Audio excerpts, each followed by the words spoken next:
Hello' guys, আপোনালোকে দেখি আছে যে আমাৰ উদমাৰী এলেকাত উচ্ছেদ কৰা হৈছিল।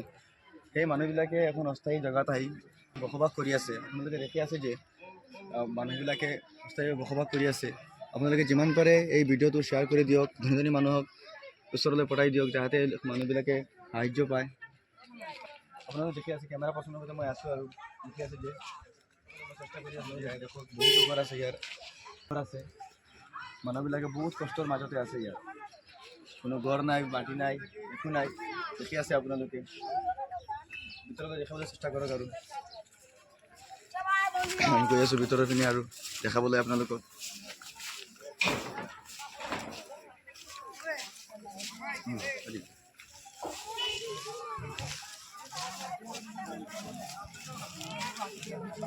আপোনালোকে যিমান পাৰে এই ভিডিঅ'টো শ্বেয়াৰ কৰি দিয়ক।